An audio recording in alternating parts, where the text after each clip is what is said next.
Good afternoon everyone. कैसे हो दोस्तों आप सभी। मैं उम्मीद कर रहा हूँ कि आप सब लोग जहाँ पर भी हैं बहुत अच्छे होंगे। दोस्तों, मैं मोहन गुप्ता आप सबका इस नए चैनल पर स्वागत करता हूँ। दोस्तों, आज जो हम लोग रूबरू हो रहे हैं उसका ऑब्जेक्टिव सिर्फ एक है और वो है मदर्स एजुकेशन हब में होने वाली हर संडे को जो ऑफलाइन मॉक टेस्ट होते हैं उसके सॉल्यूशन को लेकर के हम लोग आज रूबरू हो रहे हैं। दोस्तों, हर संडे को मदर्स में 3 शिफ्ट के अंदर ऑफलाइन पेपर होते हैं और उस शिफ्ट में लास्ट शिफ्ट आपकी 3 से 4 की शिफ्ट रहती है। तो डेली की डेली अब से हर संडे को ही आपको 5 बजे इसका सॉल्यूशन का मैथ्स के जो 25 क्वेश्चन हैं उनका वीडियो आप लोगों को मिल जाएगा। दोस्तों, इस वीडियो के अंदर हम लोग सिर्फ एसटी का सॉल्यूशन करेंगे। इसका मतलब हम लोग बेसिक्स जो है उस बेसिक चीज़ों को नहीं करेंगे। जैसे आपका कोई टॉपिक हो चुका है और वो क्वेश्चन आपसे वहां नहीं हुआ तो आप उस सॉल्यूशन को देख करके समझ जाएंगे कि किस तरीके से इसका सॉल्यूशन किया जाना चाहिए। लेकिन अगर आपका कोई टॉपिक नहीं पढ़ा हुआ, जैसे आपका एलजेब्रा नहीं पढ़ा हुआ और एलजेब्रा का कोई क्वेश्चन है, तो हो सकता है कि वो बात आप ना समझ पाए क्योंकि हम उसके बेसिक कॉन्सेप्ट के ऊपर काम नहीं करेंगे। मैं उम्मीद कर रहा हूं दोस्तों कि आप इस बात को समझ गए होंगे कि इस वीडियो का ऑब्जेक्टिव सिर्फ और सिर्फ आपको इसका सही सॉल्यूशन प्रोवाइड करना है। साथ में एक और चीज कि हम कई बार क्वेश्चन के अंदर एग्जाम के अंदर 2 मिनट एक सवाल में लगा देते हैं या एक क्वेश्चन के अंदर हमने 80 सेकंड लगा दिए जबकि वो क्वेश्चन होना चाहिए था आपका 5 सेकंड में। तो एग्जाम में क्वेश्चन को हमें किस तरीके से करना है, कौन कौन सी चीजें हैं जिनका हमें ध्यान रखना है, उन सभी बातों को हम लोग यहां पर देखेंगे। दोस्तों, इस वीडियो में हम लोग कोई फालतू की बात नहीं करेंगे, सिर्फ 25 क्वेश्चन का सॉल्यूशन और उन 25 क्वेश्चन का एग्जाम ओरिएंटेड मेथड उस पर हमारा डिस्कशन होगा। तो दोस्तों, हम शुरुआत करते हैं फर्स्ट क्वेश्चन से। मैंने सीरीज उसी सीक्वेंस में ली है जिस सीक्वेंस के अंदर ये आप लोगों के टेस्ट के अंदर है। क्वेश्चन नंबर 51, क्योंकि थर्ड सेक्शन है मैथ का, तो यहां से हम लोग शुरू कर रहे हैं। तो पहला क्वेश्चन देखो, किसी परिवार में 3 चीजें हैं, स्टडी, क्लॉथ्स और एंटरटेनमेंट, उस पर खर्चा इस रेशो में है। यदि इनमें 20, 30 एंड 50% का इंक्रीमेंट हो जाए तो परिवार के कुल खर्चे में कितने परसेंट की वृद्धि होगी। दोस्तों, सबसे पहले हम बात करेंगे एग्जाम ओरिएंटेड मेथड की और उसके बाद हम बात करेंगे इसकी बेसिक अप्रोच की। दोस्तों, मैंने देखा कि यहां पर सबसे ज्यादा खर्चा इस पे हो रहा है, मतलब इस पे जो खर्चा हो रहा है वो इन दोनों से मिला के भी ज्यादा हो रहा है। इसका मतलब सबसे ज्यादा वेटेज इसी का है और सेकेंड हाईएस्ट वेटेज इसका है और इसका वेटेज तो बहुत कम है, इस पे खर्चा ही कम हो रहा है। तो यहां पर आप देखेंगे कि इसमें इंक्रीमेंट 30% का हो रहा है, इसमें इंक्रीमेंट 20% का हो रहा है। तो कहीं ना कहीं जो टोटल इंक्रीमेंट होगा वो 30 से 20 के बीच में होगा और ऐसा एक ही ऑप्शन है, ऑप्शन नंबर सी। हमारा आंसर ये हो जाएगा। मैंने आपको बताया कि अगर एग्जाम में इस क्वेश्चन को करना है तो हम मुश्किल से 2 सेकंड में इस क्वेश्चन को करके आगे बढ़ जाएंगे। लेकिन अगर हम इसके बेसिक मेथड की बात करना चाहें कि इसका बेसिक मेथड क्या है, तो दोस्तों इसका बेसिक मेथड भी हम लोग साथ में समझ लेते हैं। देखो, यहां पर 12, 17, 3 का रेशो है। इसको हमें 20, 30 और 50% बढ़ाना है। परसेंटेज निकालने में दिक्कत ना हो तो हम एक एक जीरो एक्स्ट्रा लगा लेते हैं। मैंने मान लिया कि पहले इतना इतना एक्सपेंडिचर हो रहा था, इसको 20% बढ़ाना है तो इसका 20% 12 टू जा 24 हो जाएगा। इसको 30% बढ़ाना है तो 17 से 51 हो जाएगा, 51। इसको 50% बढ़ाना है तो इसका 50% 15 हो जाएगा। इसका मतलब जो टोटल चेंज हो रहा है एक्सपेंडिचर में वो 50, 60, 70, 80, 90 रुपए का खर्चा बढ़ रहा है। कितने पे बढ़ रहा है? अगर हम पहले खर्चा देखें तो 200 प्लस 320, 320 पे बढ़ रहा है। तो अगर हम इस परसेंटेज को निकालें तो आप यहां पर देखेंगे 0 से 0 कट गया, 4 से कटेगा 25, 4 से कटेगा 8 बार, तो 225/8 करेंगे, 28 एंड 1/8% हमारा आंसर हो जाएगा। चलो दोस्तों, बढ़ते हैं हम अगले क्वेश्चन की तरफ। क्वेश्चन नंबर 52, 52वां क्वेश्चन देखो। दोस्तों, इस क्वेश्चन में कह रहा है कि ए और बी मिलकर किसी काम को 3 दिन में पूरा कर सकते हैं। उन्होंने मिलकर काम शुरू किया पर 2 दिन बाद बी ने काम छोड़ दिया। देखो दोस्तों, टोटल काम कितने दिन का था? 3 दिन का। और कितने दिन काम हो गया? 2 दिन। इसका मतलब अभी ए और बी के 1 दिन का काम अभी भी बचा हुआ है। ए और बी के 1 दिन का काम अभी भी बचा हुआ है, ये बचा हुआ काम है। लेकिन अब बी ने तो काम छोड़ दिया तो बचा कौन? ए। तो इस प्रकार काम को पूरा होने में 1 दिन एक्स्ट्रा लगा, मतलब 1 दिन में काम होना चाहिए था लेकिन अब 1 की जगह 2 दिन में काम हो रहा है। काम 1 दिन में होना चाहिए था, बचा हुआ काम 1 दिन का था, लेकिन अब ए ने अकेले ने इस काम को कितने दिन में किया? दोस्तों, ए ने 2 दिन में किया। तो इसका मतलब जो काम ए और बी ने 1 दिन में किया था वही काम ए ने 2 दिन में किया है। तो यहां से आप देखेंगे ये 2a है, ये a है, इधर जाएगा क्या बचेगा a, और इधर क्या बचेगा b। इसका मतलब a और b की एफिशिएंसी क्या आ गई है, बराबर आ गई है। दोस्तों a और b की एफिशिएंसी बराबर आ गई है, तो हमसे पूछा है कि b अकेला इस काम को कितने टाइम में करेगा। अगर 2 जने मिलके 3 दिन में कर रहे हैं, तो जब आदमी एक ही होगा तो उसको 6 दिन लगेंगे, क्योंकि एफिशिएंसी तो सेम ही है। तो हमारा आंसर क्या आ जाएगा, 6 डेज। मैं उम्मीद कर रहा हूं कि आप इस बात को समझ गए होंगे। बढ़ते हैं हम अगले क्वेश्चन की तरफ, जो है अलजेब्रा से। देखो दोस्तों, यहां पर मैंने ये टर्म देखा, अगर मैं इसको उल्टा कर दूं, मतलब x को 1/x कर दूं, तो ये वैल्यू भी हो जाएगी x - 6, ये भी इनवर्स हो जाएगी। इस 1/x को इधर ले जाएंगे तो ये हो जाएगा x - 1/x, और इस -6 को इधर ले जाएंगे तो बराबर 6 हो गया। तो अगर x - 1/x की वैल्यू हमारे पास है, और अगर हमें x + 1/x की वैल्यू चाहिए, कभी भी अगर माइनस को प्लस में करना है तो इसका फॉर्मूला होता है √a², मतलब इसका स्क्वायर करते हैं, और अगर प्लस में चाहिए तो +4 कर देते हैं। तो 36 + 4 करेंगे, √40 हमारा आंसर आ गया। लेकिन दोस्तों आप देखेंगे कि ऑप्शन में √40 3 तरीके से दे रखे हैं। अब यहां पर इंपॉर्टेंट रोल आता है इस चीज का। इन्होंने कहा है कि x की वैल्यू 0 से छोटी है, मतलब निगेटिव है। अब आप बताओ, अगर x की वैल्यू निगेटिव है तो ये भी एक निगेटिव वैल्यू है, और निगेटिव का उल्टा भी निगेटिव होगा। तो निगेटिव और निगेटिव को जोड़ोगे तो भी वैल्यू क्या आएगी, निगेटिव। इसका मतलब √40 जो होगा वो निगेटिव में होगा, पॉजिटिव वैल्यू नहीं हो सकती। आंसर बी हो जाएगा हमारा। मैं उम्मीद कर रहा हूं कि ये बात आप लोग समझ गए होंगे। जिनको ये बात समझ में नहीं आ रही उनको मैं बता दूं कि x + 1/x की वैल्यू अगर हमारे पास होती है, सॉरी x - 1/x की वैल्यू अगर हमारे पास होती है, मान लो a है, तो x + 1/x अगर रूट केवल साइन चेंज करना होता है तो हमारी वैल्यू होती है √a² + 4। क्या ये बात क्लियर है सबको? चलो बढ़ते हैं हम आगे की तरफ। Question number 54।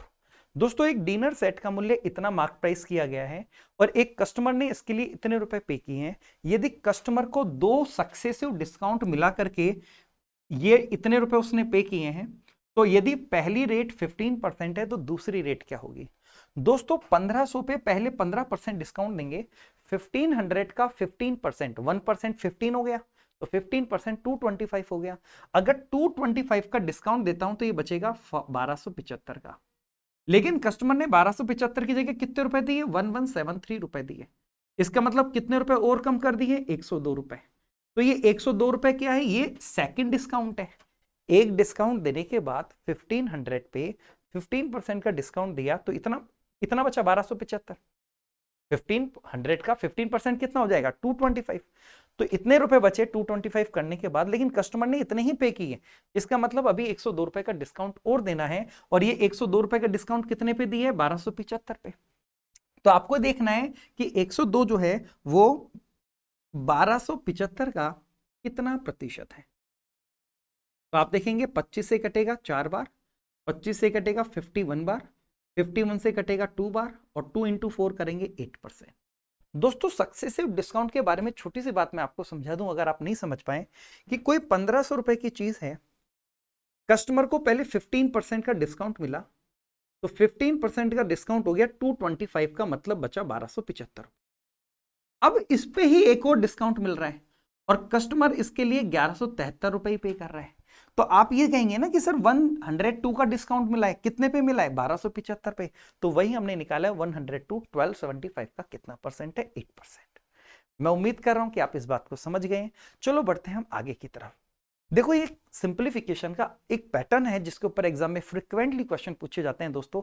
और ये पैटर्न अगर आपने नहीं पढ़ा तो आपको पूरा पढ़ना पड़ेगा, क्योंकि इसके अंदर काफी सारी चीजें छिपी हुई है। लेकिन मैं क्योंकि एसटी का सॉल्यूशन करा रहा हूं, तो हम यहाँ बेसिक्स के ऊपर काम नहीं कर पाएंगे। हम सिर्फ सॉल्यूशन देखेंगे, और जिनको ये बात पता है, जिन्होंने पढ़ा हुआ है, तो वो इस चीज को अच्छे से समझ जाएंगे। जिन्होंने नहीं पढ़ा है, तो जब मैं इसके बारे में रिलेटेड वीडियो आपको डालूंगा, तब उसके अंदर आप देख करके इसको समझ पाएंगे। इन्होंने कहा है कि ये एक सीरीज है और ये 20 टर्म्स तक की है, इसका मान क्या होगा? दोस्तों 20 टर्म्स तक की है, तो आप सबसे पहले एक चीज देखें कि यहां पर 2 अलग अलग सीरीज है। देखो, एक तो है 1 × 2, 2 × 3, 3 × 4, और एक दूसरी है आपकी, कलर चेंज करता हूं, 1 × 4, 4 × 7, 7 × 10। आप देख रहे होंगे कि यहां पर कॉन्जिक्यूटिव नंबर है, 1 × 2, 2 × 3, 3 × 4, और यहां पर 3 के डिफरेंस में 1 + 3 4 हो गया, फिर 4 + 3 7 हो गया, फिर 7 + 3 10 हो गया। और इन्होंने बोला है 20 पद हैं। 20 पद का मतलब 10 इस सीरीज के हैं और 10 इस सीरीज के हैं। तो दोस्तों हमेशा ऐसी सीरीज के अंदर केवल पहला और आखिरी टर्म हमारे काम का होता है। तो पहले टर्म तो हमको दोनों के पता है, आपको आखिरी टर्म पता करना है। देखो एक तो इस वाली सीरीज का और एक इस वाली सीरीज का, इसको मैंने रेड कलर से बना रखा है। मैं पहले रेड कलर वाली सीरीज की बात करता हूं, मैं कलर भी रेड कर लेता हूं। दोस्तों रेड कलर वाली जो सीरीज है, इसका 10वां पद मुझे निकालना है। बताओ पहले पद में 1 है, दूसरे में 2 है, तीसरे में 3 है, तो 10वें पद में क्या आएगा? 10 इंटू 11।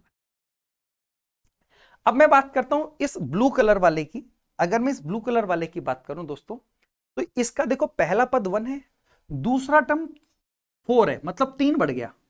फिर अगला पद फिर से 3 बढ़ गया, मतलब मुझे एक टर्म बढ़ाने के लिए 3 बढ़ाना पड़ेगा, 2 टर्म बढ़ाने के लिए 6 बढ़ाना पड़ेगा।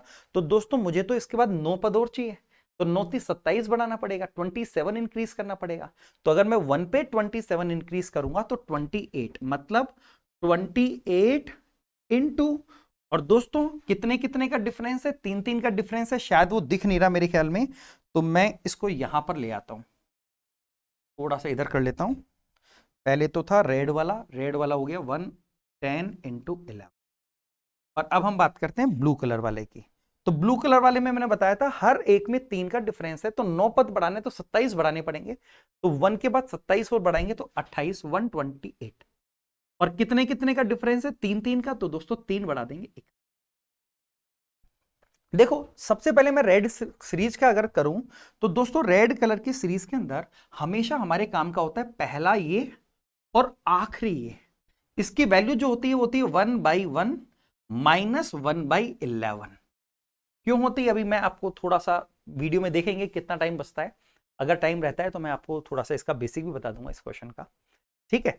तो ये वैल्यू इसकी आ जाती है। और इसी तरीके से अगर मैं इस ब्लू कलर वाली सीरीज का सम करना चाहूं, ब्लू कलर वाली का, तो इसका पहला पद है 1, तो 1/1, और आखिरी पद है 31, तो माइनस 1/31। लेकिन दोस्तों हमको एक चीज देखनी होती है कि जो नीचे 2 टर्म मल्टीप्लाई में हो रहे हैं उनका डिफरेंस ऊपर है या नहीं है। तो देखो इनका डिफरेंस 1, इस वाली सीरीज में जो डिफरेंस है वो 1 का है और ऊपर 1 है। लेकिन इस वाली सीरीज में डिफरेंस 3 का है और 3 ऊपर नहीं है। तो जब डिफरेंस नहीं होता तो आपको उस डिफरेंस से डिवाइड करना पड़ता है, ये करना पड़ता है। तो दोस्तों आप ये देखेंगे 1 माइनस 1/11 तो बन गया 10/11, और ये 1 में से 1/31 जाएगा तो बचेगा 30/31, और 3 से 30 कटेगा 10 बार, तो 10/31। और अगर मैं इनका सम करूंगा तो दोस्तों इसका एलसीएम आ जाएगा 310 प्लस 31 341, और 341 केवल एक ही ऑप्शन में दिख रहा है, बाकी किसी में नहीं दिख रहा, तो पूरा सॉल्व करने की जरूरत नहीं है, ये हमारा आंसर हो जाएगा। चलो बढ़ते हैं हम अगले क्वेश्चन की तरफ। Question number 56। देखो दोस्तों इस क्वेश्चन में अगर हम देखें, एक ट्रेन 162 मीटर लंबे प्लेटफॉर्म को 18 सेकंड में और 120 मीटर लंबे दूसरे प्लेटफॉर्म को 15 सेकंड में पार करती है। दोस्तों यहां पर आप देखेंगे कि 162 मीटर का प्लेटफॉर्म है और यहां 120 मीटर का प्लेटफॉर्म है, मतलब इन दोनों में डिफरेंस कितने का है? 42 मीटर का। और इस 42 मीटर को पार करने में ट्रेन को 18 और 15 कितने सेकंड का डिफरेंस लग रहा है? 3 सेकंड का। इसका मतलब मैं कह सकता हूं कि ट्रेन 42 मीटर 3 सेकंड में चलती है। इसका मतलब उसकी स्पीड है 14 मीटर पर सेकंड। ये हमको स्पीड पता लग गई। लेकिन उसने तो हमसे ट्रेन की लंबाई पूछी है। दोस्तों ट्रेन अगर 1 सेकंड में 14 मीटर चलती है तो 15 सेकंड में 15 गुना 14 करोगे 210 मीटर आएगा। आपने ये देखा कि सर ये 210 मीटर चली है, इस 210 मीटर में से 120 मीटर का तो केवल प्लेटफॉर्म ही था। तो अगर मैं इसमें से 120 मीटर घटा दूं तो हमारा आंसर कितना आ जाएगा? 90 मीटर। इस वीडियो में आप बेसिक्स की एक्सपेक्टेशन मत रखना। आप ये मत समझना कि मैं आपको कोई टॉपिक पढ़ा रहा हूं, टॉपिक नहीं पढ़ा रहा हूं। आपको टॉपिक पढ़े हुए आपको पता है, लेकिन उसका सॉल्यूशन किस तरीके से किया जाना चाहिए एग्जाम में वो मैं आपको बता रहा हूं। और यहां पर भी काफी वक्त ले लेके मैं आपको बता रहा हूं, इतना टाइम लगता नहीं है हमको। तो एग्जाम में तो सीधा देखना है 42 मीटर 3 सेकंड में, 1 सेकंड में 14, तो 15 सेकंड में 210, 210 में से 120 का तो यही है, 90 मीटर हमारा आंसर हो। चलो दोस्तों बढ़ते हैं हम अगले क्वेश्चन की तरफ। देखो sec x प्लस कोसेक्स का मान दिया और ये वैल्यू हमसे पूछी गई है।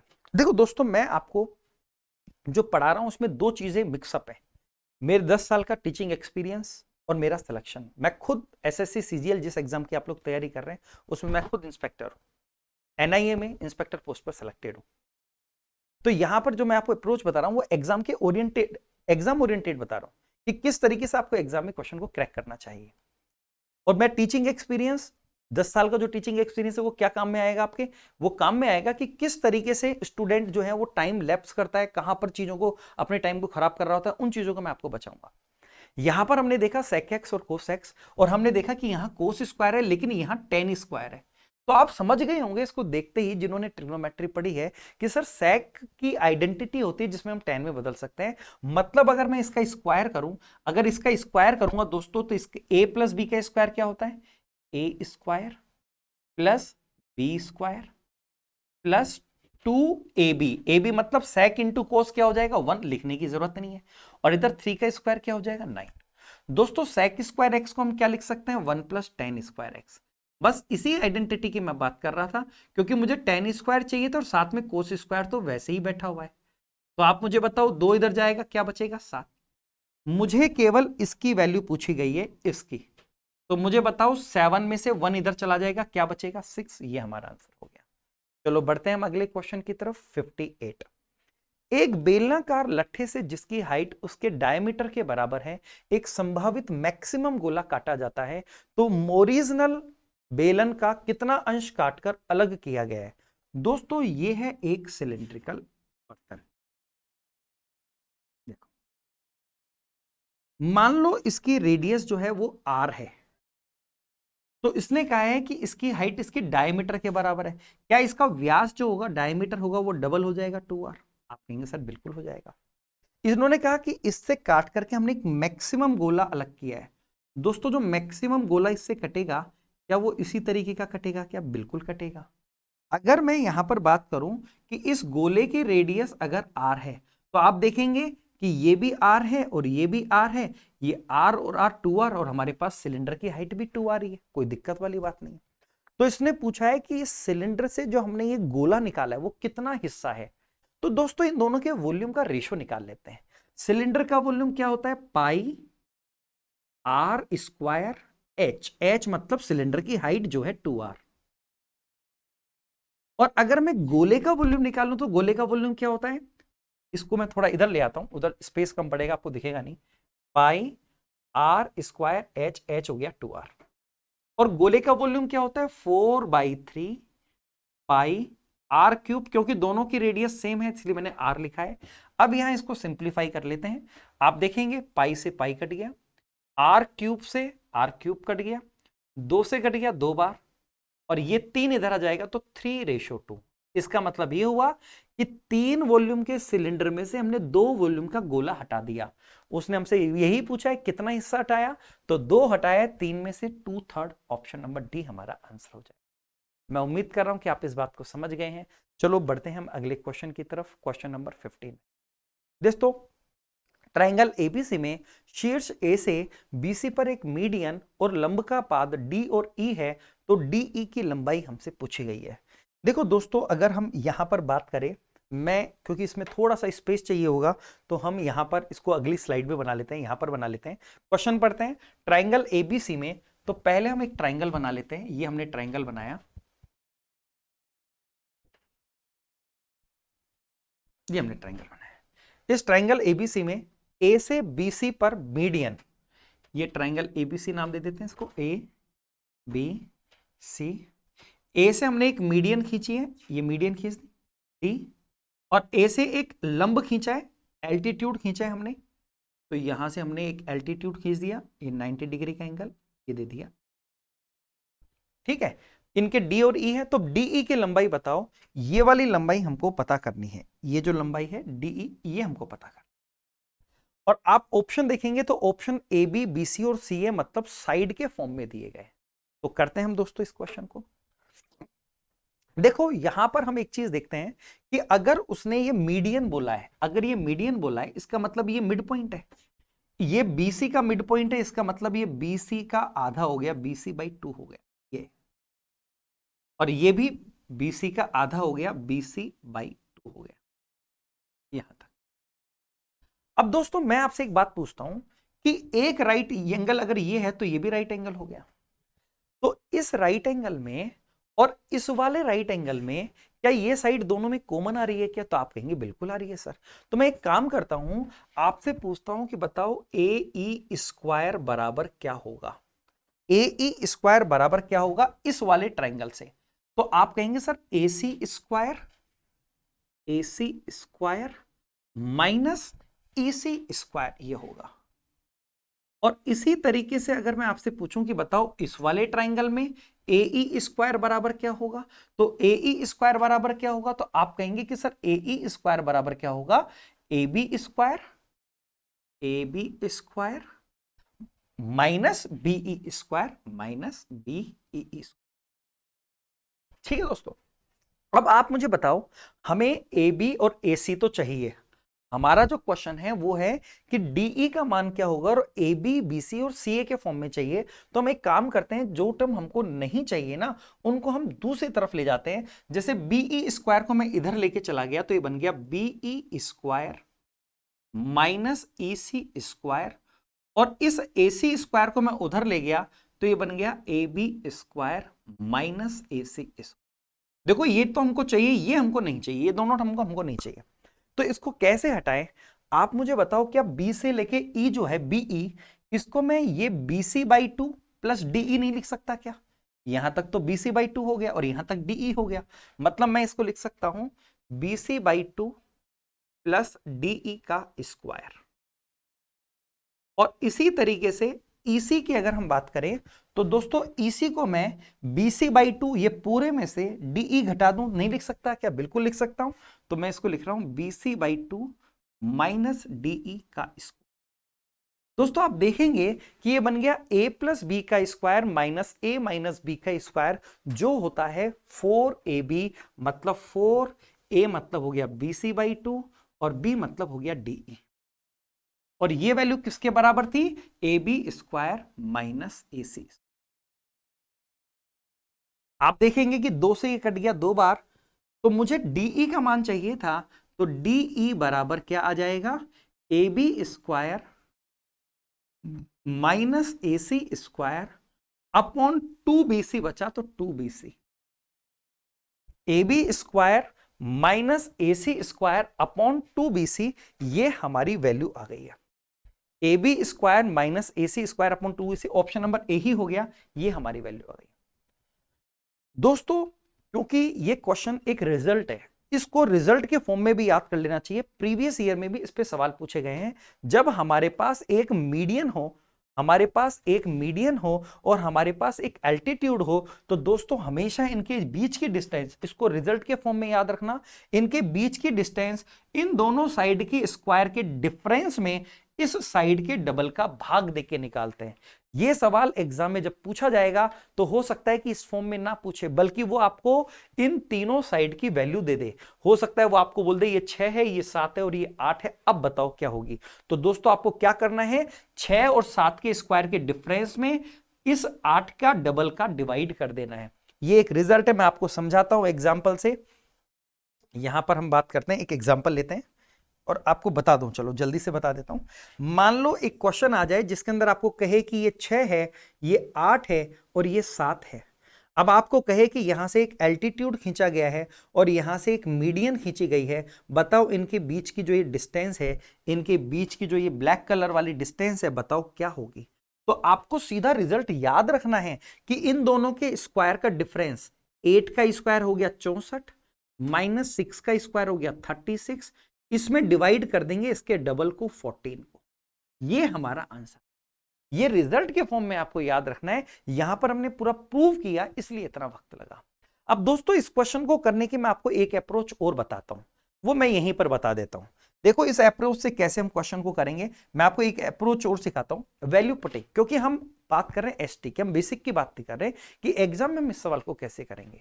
दोस्तों ये सवाल जब एग्जाम के अंदर आएगा तो हमारे पास एक और लड़ाई रहेगी, और लड़ाई क्या रहेगी, टाइम की, कि हमें टाइम भी बचाना है। तो देखो इस क्वेश्चन का जब हम डायग्राम बना रहे हैं, मैं यहां डायग्राम बनाता हूं। तो ये तो हो गई मीडियन, ये हो गया एल्टीट्यूड, और ये वैल्यू हमको निकालनी थी। तो जब हम कोई ट्रिपलेट को यूज करके इस सवाल को कर सकते हैं, वैल्यू पुटिंग हम यहां पर भी कर सकते हैं। कैसे वैल्यू पुटिंग करेंगे मैं आपको समझाता हूं। ऐसा कोई ट्रिपलेट लो जिसकी साइड 2 में कॉमन हो। देखो ये वाली जो साइड है वो इस राइट एंगल में भी है और इसमें भी है। तो मैं एक काम करता हूं, इस साइड को ले लेता हूं 8, इसको ले लेता हूं 6 और ये लेता हूं 10। और अगर ये 8 है तो मैंने ये राइट एंगल है, ये ले लिया 15 और ये ले लिया 17, क्योंकि 8 15 17 भी ट्रिपलेट है और 8 6 10 भी ट्रिपलेट है। मैं इससे भी इसकी वैल्यू निकाल सकता हूं। कैसे निकालेंगे देखो मैं आपको सिखाता हूं, क्योंकि यही तो चीजें सीखनी है एसटी के अंदर, मेन चीज ही ये है सीखने की।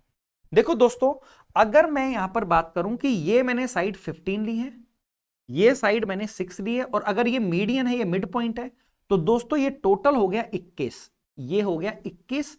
21 का आधा करोगे तो यहां से यहां तक हो गया 10.5। मुझे बताओ ये पूरा 15 था, ये 10.5 है, तो क्या ये 4.5 बचा क्या? इसका मतलब जो वैल्यू हमको निकालनी है वो वैल्यू है 4.5, मतलब 9/2। हमको जो डीई की वैल्यू निकालनी है ये 4.5 आएगी। मैं उम्मीद कर रहा हूं कि आप पिछले डायग्राम से समझ रहे होंगे, मैंने नामकरण नहीं करा। ये वैल्यू जो निकालनी है ये वैल्यू 4.5 आनी चाहिए जो मैंने रखी है। अब ऑप्शन से चेक करो कि कौन सा ऑप्शन आपको 4.5 वैल्यू दे रहा है। देखो ए बी का मान, यहां पर मैं नाम लिख देता हूं, ये था ए, ये था बी, ये था सी, ये था डी और ये पॉइंट है ई। देखो दोस्तों, ए बी का मान है हमारे पास 17, तो 17 का स्क्वायर हो गया 289, माइनस एसी, एसी की वैल्यू है 10, 10 का स्क्वायर हो गया 100, अपॉन 2 बीसी, बीसी की वैल्यू पूरी की पूरी 21 है, 21 का डबल करेंगे 42, तो ये हो गया 189 अपॉन 42। 21 से काटेंगे 2 बार, 21 से कटेगा 9 बार, 9/2 4.5 आ गया, और 4.5 ही हमें चाहिए था। दोस्तों इस तरीके से भी हम लोग एग्जाम में क्वेश्चन को कर सकते हैं। हालांकि ये एक रिजल्ट है, इसको आप याद रखिएगा, क्योंकि मैंने आपको एक एग्जांपल देकर के समझाया ये वाला, कि अगर ऐसा कोई सवाल आया आप इस तरीके से उस क्वेश्चन को क्रैक कर सकते हैं। चलो बढ़ते हैं हम आगे की तरफ। अमन इतने रुपए की राशि को 3 बेटों एबीसी में निवेश करता है 2, 3 और 4 ईयर्स के लिए, ताकि उनको समान राशि, यहां राशि को काट करके आपको इंटरेस्ट करना पड़ेगा, ब्याज करना पड़ेगा, यहां मिस प्रिंटिंग है। ये क्वेश्चन ब्याज से सॉल्व होगा। यदि ब्याज की दर 10% है तो अधिकतम राशि किसी बेटे में निवेश की गई है वो कितनी है? दोस्तों 3 बेटे हैं, मैंने माना पहले बेटे को ए रुपए दिए, दूसरे को बी दिए, तीसरे को सी दिए, सबकी रेट 10% है। तो आप मुझे बताओ 2 साल के लिए जिसको दिए हैं उसको 10% से 2 साल में कितना इंटरेस्ट मिलेगा? 20%। जिसको 3 साल के लिए दिए उसको 3 साल में कितना इंटरेस्ट मिलेगा? 30%। और 4 साल वाले को कितना इंटरेस्ट मिलेगा? 40%। और उसने बोला कि यदि यह ब्याज बराबर मिले, समान मिले, समान ब्याज मिले, इसका मतलब ये इंटरेस्ट मुझे क्या करने पड़ेंगे? इक्वल करने पड़ेंगे। ये इंटरेस्ट मुझे क्या करने पड़ेंगे? इक्वल करने। मैं फिर से रिपीट कर रहा हूं, 3 बेटे को ए बी सी रुपए दे दिए, तीनों को 10% के रेट पे दिए हैं, 2, 3 और 4 साल के लिए दिए हैं। तो दोस्तों 2 साल के लिए, 3 साल के लिए और 4 साल के लिए, 2 साल में 20%, 3 साल में 30%, 4 साल में 40% ब्याज मिलेगा।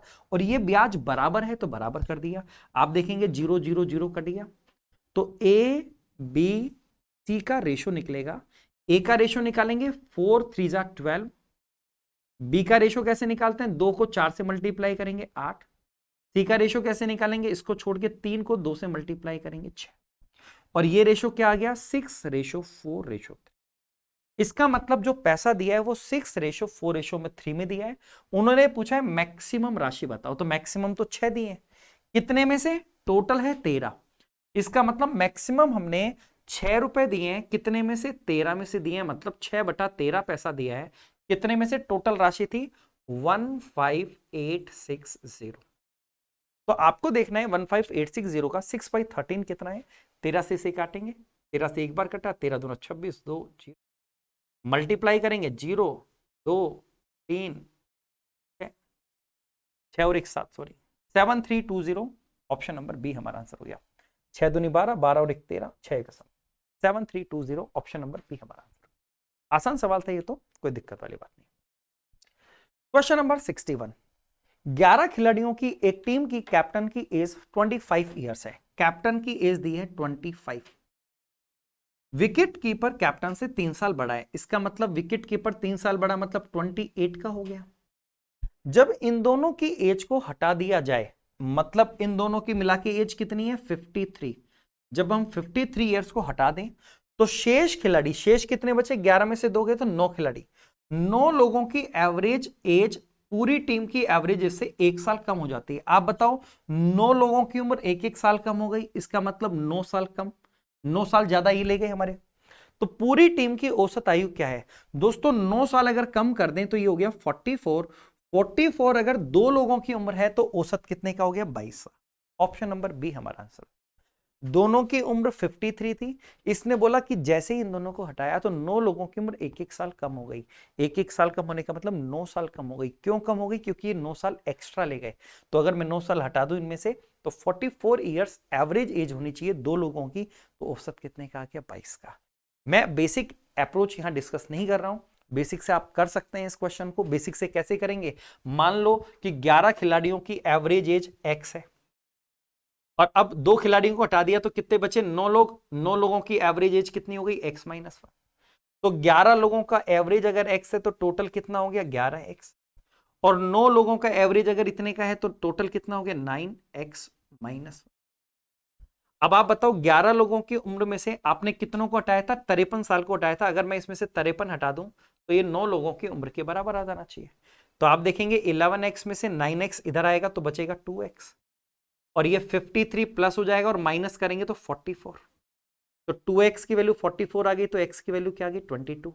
तो भी आपका आंसर 22 आएगा, लेकिन ये सही तरीका नहीं है। अगला क्वेश्चन देखो। दिए गए चित्र में एबीसीडी एक रेक्टेंगल है जिसमें ये रेशो हमें दिया है। तो ट्रेपेजियम एईसीडी, एईसीडी क्या हो गया? एईसीडी। ओके, इस ट्रेपेजियम और ट्राइंगल ईएफसी, ईएफसी हो गया, मैं इसका कलर चेंज कर लेता हूं, ब्लू कर लेता हूं, इस वाले ईएफसी, इसका रेशो हमसे पूछा जा रहा है, इनका अनुपात पूछा जा रहा है। दोस्तों आप मुझे एक बात बताओ, क्या आप सभी इस बात को जानते हैं और 100% जानते होंगे कि कभी भी एक ही सिरे से अलग अलग ट्राइंगल बनाते हैं तो इन सबके एरिया का रेशो वही होता है जो इनके बेस का रेशो होता है। पहली बात। दूसरी बात, आप ये भी जानते होंगे कि रेक्टेंगल के अंदर अगर हम डायगोनल खींचते हैं तो इन दोनों का एरिया बराबर होता है। इन दोनों बातों का इस्तेमाल मैं इसमें करने वाला हूं। आप मुझे बताओ, अगर ये इक्वेशन दी है तो यहां से मैं आपसे पूछूं एई का रेशो क्या होगा, तो एई का हो जाएगा 3 दूना 6। ईएफ का रेशो क्या हो जाएगा? 3 इंटू 1 3।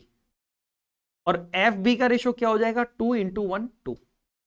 मतलब मेरे पास एई ईएफ एफ बी, एई ईएफ एफ बी का रेशो आ गया 6:3। तो अगर मैं यहां से एक लाइन खींच दूं समझने के लिए, तो आप ये कहेंगे सर इस एक सिरे से सारे के सारे ट्राइंगल बन रहे हैं, इस एक सिरे से सारे के सारे ट्राइंगल बन रहे हैं, तो अगर इनका बेस का रेशो 6:3 है तो इनके एरिया का रेशो भी 6:3 होगा। तो क्या मैं कह सकता हूं कि जो मैंने ये ब्लैक कलर का डायगोनल खींचा है इसके इधर वाला एरिया 6 और 3 9 और 2 11 हो गया। तो आपको पता है कि अगर इधर का एरिया 11 है तो इधर का भी 11 होगा। तो हमसे पूछा था ट्रेपेजियम का एरिया, ट्रेपेजियम था ये पूरा यहां से लेके ये। तो आप बताओ 11 + 6 कितना हो गया? 17। और ये वाला ट्राइंगल कितना हो गया? 3। तो 17:3, ऑप्शन नंबर डी हमारा आंसर हो जाएगा। क्वेश्चन नंबर 63 देखो। एक घनाकार बॉक्स की लंबाई चौड़ाई और ऊंचाई का रेशो हमें दिया है, इसका संपूर्ण पृष्ठीय क्षेत्रफल हमें दिया है, इस बॉक्स का वॉल्यूम क्या होगा ये हमसे।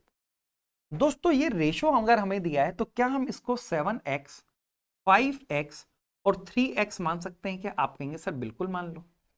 हमें दिया है इसका टोटल सरफेस एरिया। दोस्तों क्यूबॉइड का टोटल सरफेस एरिया क्या होता है? तो आप बोलेंगे सर 2 इंटू LBBH HL का सम। तो देखो जब मैं इसको मल्टीप्लाई करूंगा तो एक्स स्क्वायर बार बार आएगा, मैं एक्स स्क्वायर को एक जगह लिख लूंगा। तो 7 5 35 प्लस 5 3 15 प्लस 7 3 21, और सब में जो एक्स स्क्वायर आएगा उसको मैंने एक जगह लिख लिया। और ये सरफेस एरिया हमें दे रखा है 27832, 27832।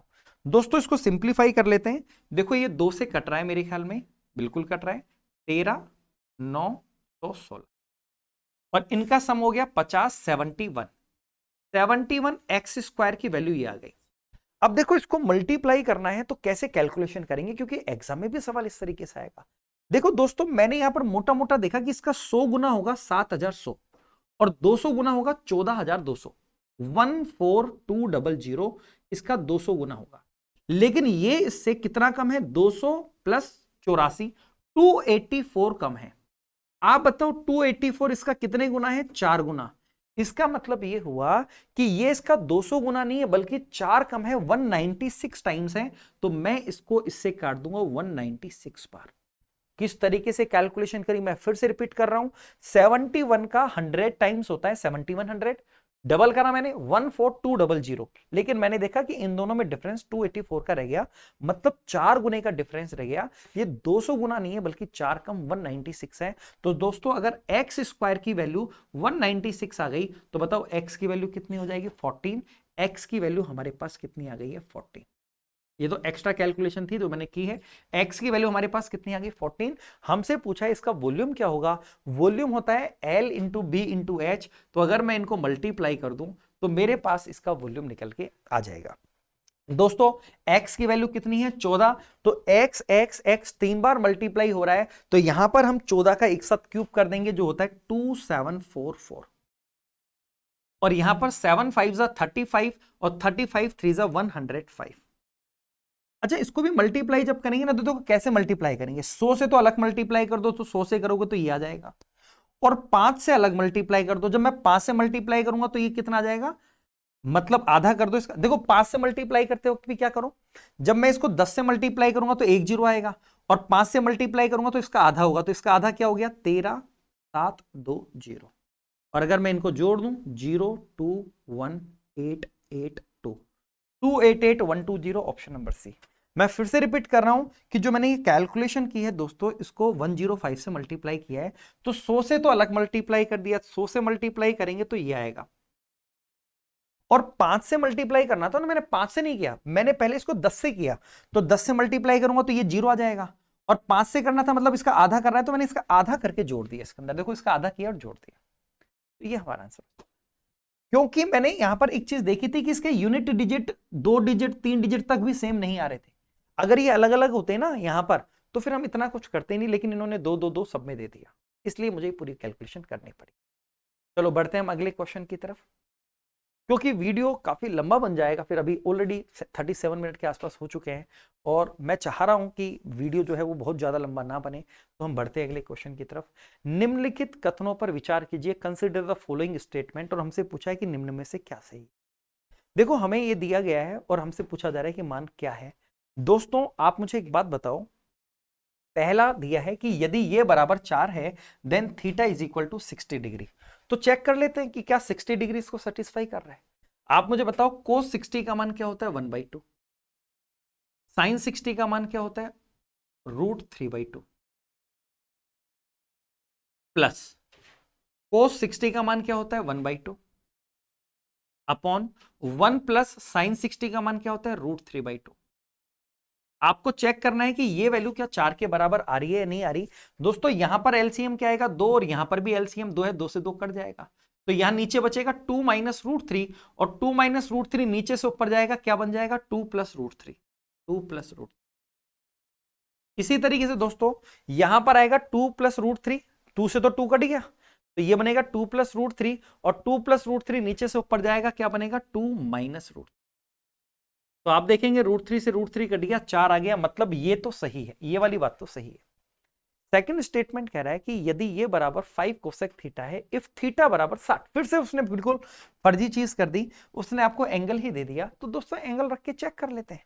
अगर मैं 60 डिग्री रखता हूं तो 3 tan 60 का मान होता है √3 प्लस कोट 60 डिग्री का मान होता है 1/√3, और ये वैल्यू बराबर आ रही है 5 कोसेक 60 डिग्री। दोस्तों कोसेक 60 डिग्री का मान होता है 2/√3। तो चेक करते हैं कि क्या ये वैल्यू इसके बराबर आ रही है। एलसीएम आएगा √3, तो ये इधर की तरफ जाएगा, 3 3 9 9 और 1 10 बन गया। और इधर आप देखेंगे ये भी 10/√3 है। इसका मतलब ये वाला स्टेटमेंट भी ट्रू है। तो दोनों सही हो जाएंगे, 1 and 2 बोथ। ये हमारा आंसर हो जाएगा। ये तो आसानी सवाल है, मेरे ख्याल में आप सबसे हो गया होगा। चलो बढ़ते हैं अगले क्वेश्चन की तरफ। ये तो देखते हैं, आप समझ जाएंगे। दोस्तों ये फॉर्मेट क्या है? a³ plus b³ plus c³ minus 3abc, और नीचे क्या है? a² plus b² plus c² minus ab minus bc minus c। दोस्तों ऊपर वाला जो है उसका फॉर्मूला होता है a plus b plus c, और ब्रैकेट में क्या होता है? A square plus b square plus c square minus a b minus b c minus c a. और दोस्तों नीचे की तरफ जो लिखा हुआ है टर्म, वो नीचे वाला टर्म यही तो लिखा है, a square plus b square plus c square minus a b minus b c minus सी।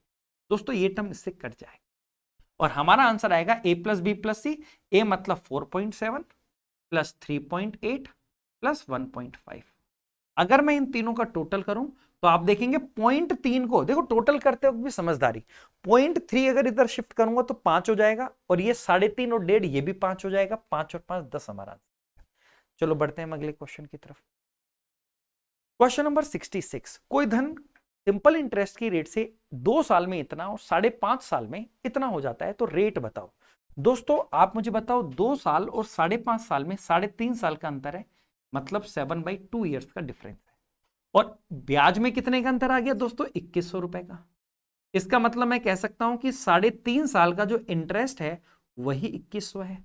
तो 7 से कटेगा 300 बार, 300 का डबल करेंगे 600।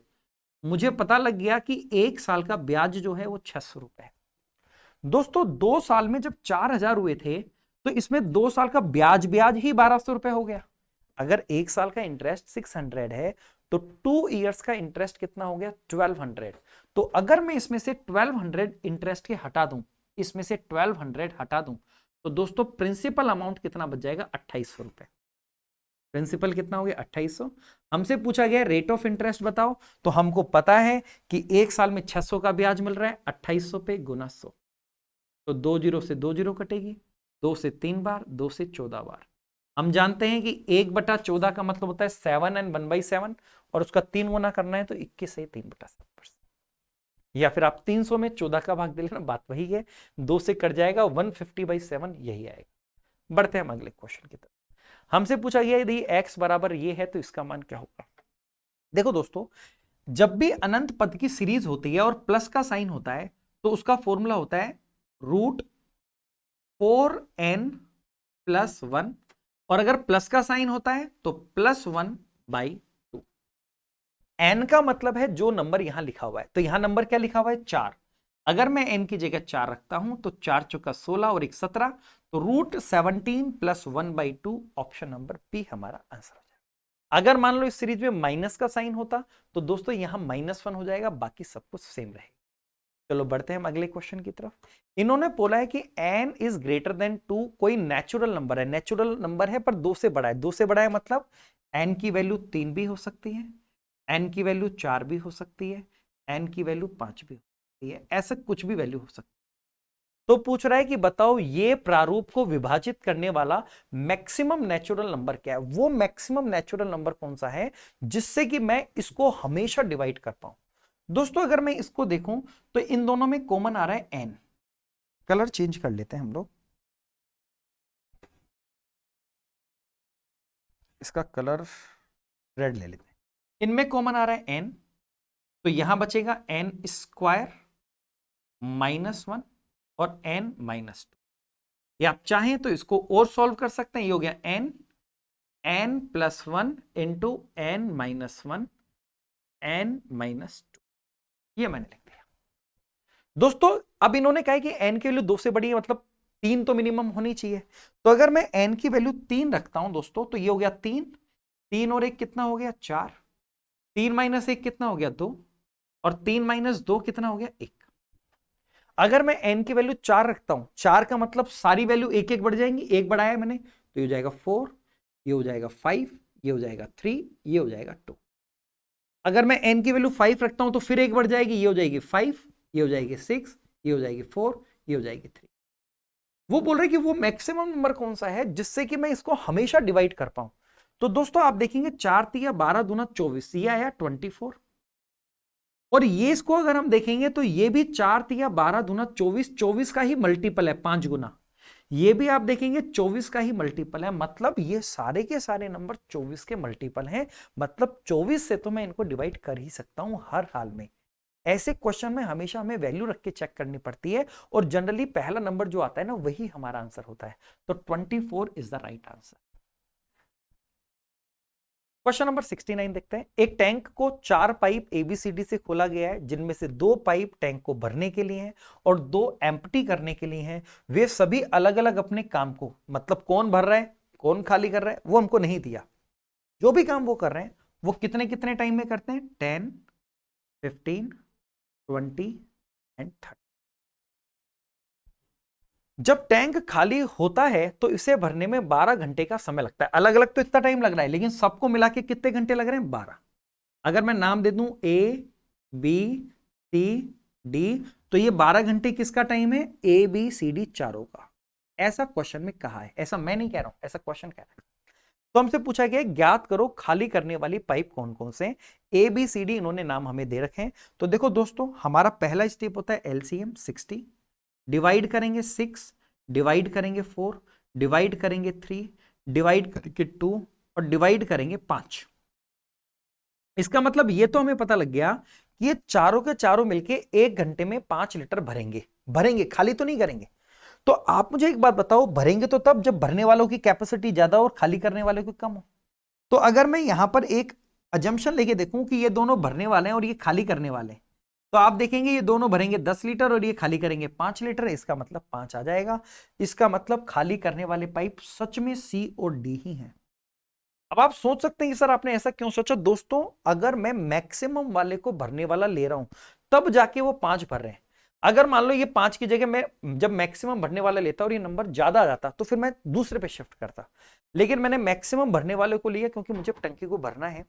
नहीं तो फिर आप ऑप्शन से चेक कर लो कि ए और बी खाली करने वाले हो सकते हैं या दोस्तों अगर ये खाली करने वाले होते तो खाली ज्यादा होता और भरता कम, कभी टंकी भर ही नहीं पाती। तो यहां पर आप इस तरीके से चेक कर सकते हैं।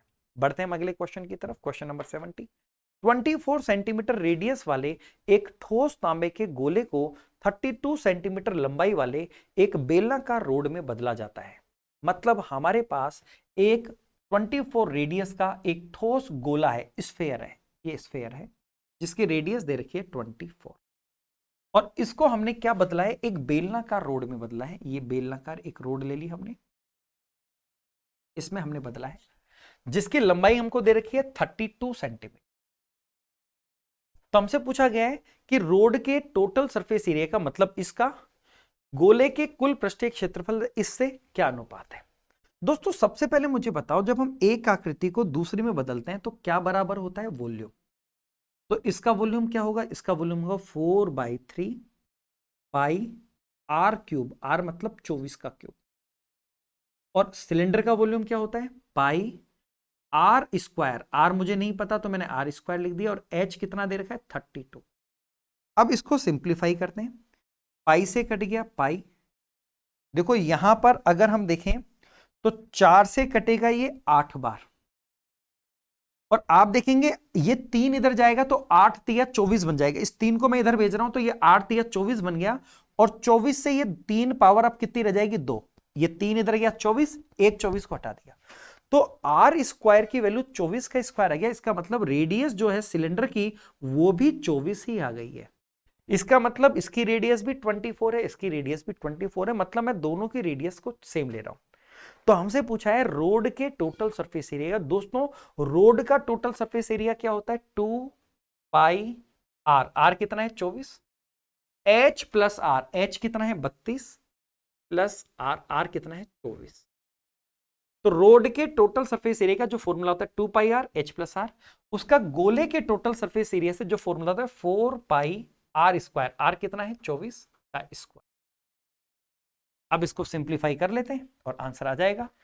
2 पाई से ये कट गया 2 बार, एक 24 से एक 24 कट गया, इसका टोटल हो गया आपका 56, और नीचे की तरफ है देखो 56 को 8 से काटेंगे 7 बार, और 8 से ये कटेगा 3 बार, तो 3 दूना 6, ऊपर है 7, 7:6। ऑप्शन नंबर बी हमारा आंसर हो गया। चलो बढ़ते हैं हम अगले क्वेश्चन की तरफ। एक व्यक्ति 480 रुपए में 2 घड़ियां खरीदता है, एक को 15% के लॉस पर, दूसरे को 19% के प्रॉफिट पर सेल करता है। देखो ये जो है वो 2 घड़ियों की सेलिंग प्राइस है, मिलाकर के सेलिंग प्राइस है। तो वह पाता है कि हर घड़ी का एसपी सेम है। दोस्तों सेलिंग प्राइस को सेम रखना है। अब पूछ रहा है कि पहली घड़ी का मूल्य क्या है। मुझे नहीं पता पहली घड़ी का मूल्य क्या है, मैंने पहली घड़ी की सीपी मान ली CP1 और दूसरी की मान ली CP2। मुझे बताओ पहली घड़ी को अगर 15% लॉस पर बेच रहा है, इसका मतलब 15% कम में बेच रहा है। कम करना है इसका मतलब 85% पे बेच रहा है। और दूसरी घड़ी को 19% प्रॉफिट पर बेच रहा है, इसका मतलब 19% ज्यादा करना है, 119%। और ऐसा करने पर जो ये सेलिंग प्राइस है, वो सेलिंग प्राइस क्वेश्चन में क्या दी गई है कि बराबर, उसने कहा विक्रय मूल्य समान है। तो यहां से अगर हम लोग देखें तो 17 से ये कटेगा, यहां से आप देखेंगे 17 से कटेगा 5 बार और 17 से कटेगा 7 बार। तो CP1 और CP2 का रेशो हमारे पास क्या आ गया, 7:5। उल्टा हो जाता है। तो दोनों की मिला के CP कितनी हो गई, 12, जबकि दोनों की मिला के CP हमको कितनी दे रखी है, 480। तो 12 की वैल्यू 480 है, एक की वैल्यू 40 आ गई, पहले की पूछी है, तो अगर मैं 40 से मल्टीप्लाई करूंगा तो 280 रुपए, ये हमारा आंसर हो जाएगा। चलो बढ़ते हैं हम अगले क्वेश्चन की तरफ। मैं उम्मीद कर रहा हूं कि यहां तक की बात आप समझ गए हैं। अगला क्वेश्चन हमारा है DI का, डेटा इंटरप्रिटेशन का। डेटा को किस तरीके से इंटरप्रेट करना चाहिए, कैसे हमें आंसर करना चाहिए, दोस्तों इस वीडियो में आप लोग देखेंगे। ऑलरेडी लगभग 1 घंटे के आसपास का ये वीडियो बन चुका है, मैं इसको ज्यादा लंबा नहीं करना चाहूंगा। आप देख रहे होंगे कि इस वीडियो में हम लोगों ने कोई बात नहीं की है, क्योंकि मैं नहीं चाहता दोस्तों कि आपका कीमती टाइम फालतू की बातों के लिए जाया जाए। आप लोग जिस उद्देश्य के लिए, जो ऑब्जेक्टिव आपका है कि आपने एसटी दिया है, अब आपको एनालिसिस करना है कि आपकी अप्रोच क्या थी, किस तरीके से करना है। देखो यहां पर भी मैं बहुत स्लो बता रहा हूं, जो बता रहा हूं करना अलग तरीके से होता है, और मेरे को जब एक्सप्लेन करना है तो मुझे सभी स्टूडेंट को टारगेट लेके करना है। देखो हमारा क्वेश्चन है कि 19, ये एक डेटा दिया है, read the following graph carefully and answer the related question. Following graph shows the import to export of 2 countries during previous year. दो अलग अलग देश है जिसको इन्होंने लिखा है एक्स और वाई। एक्स के लिए ऐसा तिकोना बना है और वाई के लिए स्क्वायर बना है। इसके लिए काइट है और इसके लिए स्क्वायर है। एक्स के लिए काइट है, वाई के लिए स्क्वायर है। आप सबको ये विजिबल होगा मेरे ख्याल में। जिनको विजिबल नहीं है वो मैं बताऊंगा, आपके पास एसटी होगी, आप एसटी देख सकते हैं, है ना। तो ये जो संडे को, जो पिछले संडे को हुआ था, आज 14 तारीख है ना, तो 12 तारीख को जो हुआ था, क्योंकि आज वीडियो मैंने पहले, इसका सॉल्यूशन मैंने पहले भी बनाया था, पर वो वीडियो म्यूट रह गया, उसके अंदर ऑडियो ही नहीं आ पाया। सॉल्यूशन पूरा मैंने दे दिया था, तो इस वजह से ये थोड़ा सा डिले हो गया, कोई बात नहीं।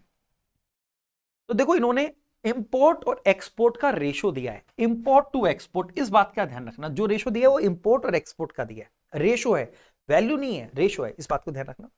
इन्होंने कहा यदि 1995 में देश एक्स के इंपोर्ट, तो देखो 1995 ये हो गया, इस 1995 के अंदर ये 93 का डेटा है, ये 94 का डेटा है, ये वाला डेटा जो है वो 95 का है। तो वो कह रहा है 1995 में देश एक्स, एक्स कौन सा हो गया, तिकोना वाला, ये वाला हो गया, 0.68 हो गया। इसके इंपोर्ट देखो, एक्स मतलब 0.68, 0.68 को मैं क्या लिख सकता हूं, 68/100, ये लिख सकता हूं। ये क्या चीज दे रखी है हमको, इंपोर्ट और एक्सपोर्ट का रेशियो दे रखा है। इंपोर्ट और एक्सपोर्ट का रेशियो दे रखा है, 0.68 को मैंने लिख दिया 68/100। इसने बोला देश एक्स के इंपोर्ट और 2000 में देश वाई के एक्सपोर्ट। 2000 वाई ये रहा, 2000 ये रहा, और वाई की बात कर रहा है दोस्तों, वाई मतलब ये वाला 1.1 हो गया, 1.1 हो गया। तो 1.1 हमको दे रखा है, 1.1 को हम क्या लिख सकते हैं, 11/10। ये किसका रेशियो दे रखा है, इंपोर्ट और एक्सपोर्ट का। ये दे रखा है 1995 का देश एक्स का, और ये मैंने निकाला है 2000 में देश वाई का। उन्होंने बोला है 2000 में देश वाई के इंपोर्ट क्रमशः इतना इतना है। देखो इसका तो दिया था इंपोर्ट, इंपोर्ट मतलब ऊपर वाली, ये तो हमको दे रखा है 6.8, और हमको दूसरे का दे रखा है, वाई का दे रखा है एक्सपोर्ट, मतलब ये वाली वैल्यू दे रखी है 10।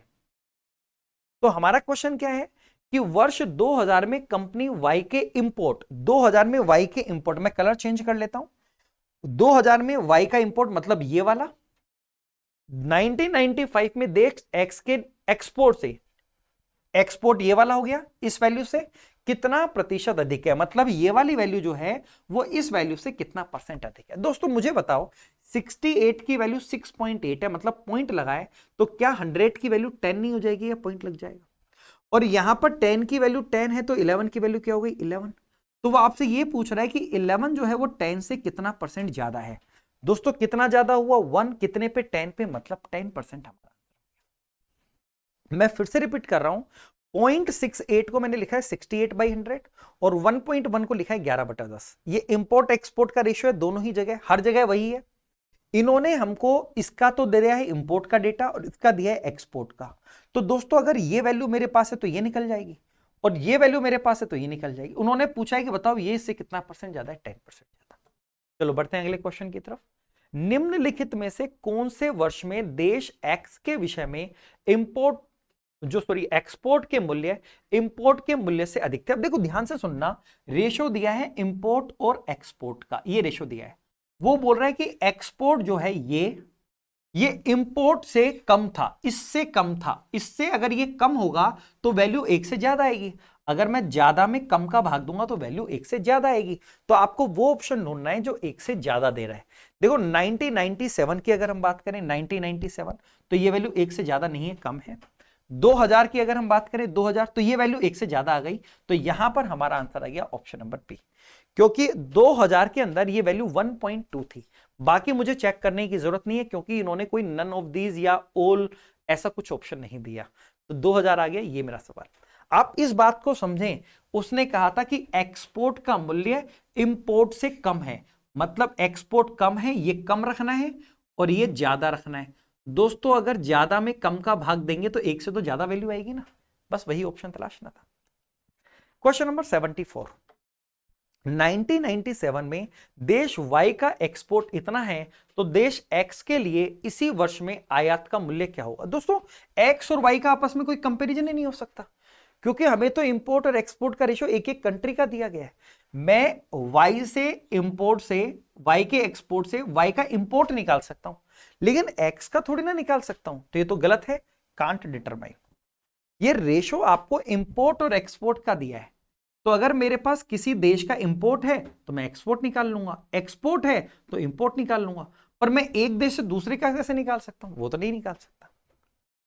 और आखिरी क्वेश्चन दोस्तों, लगभग 1 घंटे का वीडियो बन ही गया। इन्होंने कहा है 1999 में देश वाई के इंपोर्ट और एक्सपोर्ट का रेशो। देखो 1999 ये हो गया, इसमें देश वाई, वाई मतलब स्क्वायर वाला, तो स्क्वायर वाला ये वैल्यू हो गई 0.85 का रेशो। ये क्या आ गया, 1995 में देश एक्स के लिए इंपोर्ट और एक्सपोर्ट के रेशो, ये लाइन एक्स्ट्रा आ गई, ये मिस प्रिंटिंग हो गई है, ये सब यहां से यहां तक सब मिस प्रिंटिंग।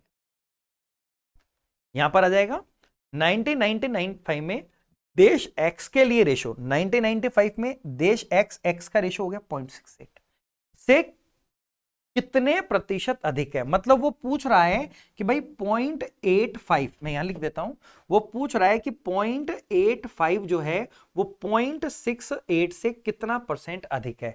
तो अगर परसेंटेज निकालने तो पॉइंट से पॉइंट हटा दो, 17 से कट गया 4 बार, 17 से कट गया 5 बार। दोस्तों कितना अधिक हो गया, एक कितने पे, 4 पे, 1/4 का मतलब 25%। मैं उम्मीद कर रहा हूं दोस्तों कि आप लोगों ने इस वीडियो से कुछ सीखा होगा। दोस्तों बेसिक्स आप लोगों को पता होने चाहिए, बेसिक आप लोगों को पता होंगे तभी आप इस चीज को समझ पाए होंगे।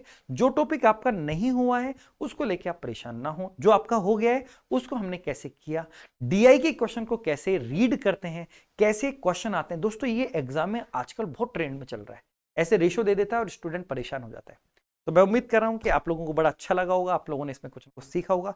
तो दोस्तों बने रहिएगा वीडियो के साथ, चैनल के साथ में। दोस्तों वैसे मैं यहाँ पर जो है मदर्स एजुकेशन हब जो गोपालपुरा ब्रांच है उसमें मेरी क्लासेस रहती है मॉर्निंग 7 to इवनिंग 7। तो मैं डेली की डेली तो वीडियो नहीं बना पाऊंगा, लेकिन संडे को मैं आप लोगों को सॉल्यूशन एसटी का जरूर दिया करूंगा और कोशिश करूंगा कि डेली हर संडे को 5 बजे आप लोगों को इसका सॉल्यूशन मिल जाए। 3 से 4 लास्ट शिफ्ट रहेगी, तो 5 बजे आप लोगों को चैनल पर इसका सॉल्यूशन जरूर मिल जाएगा। आप लोग मैथ्स विद मोहन गुप्ता ये चैनल है, इस चैनल पर भी आपको सॉल्यूशन मिलेगा, और Mother's Education Hub Maths with Mohan Gupta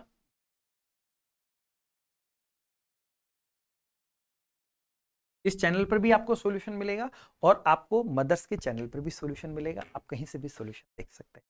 आने वाले टाइम में मैं कुछ टॉपिक के बारे में भी वीडियो डालूंगा, तो वो भी आप लोग देखिएगा और अपने आप को अपडेट रखिएगा। चलो आज के लिए इतना ही, थैंक यू वेरी मच।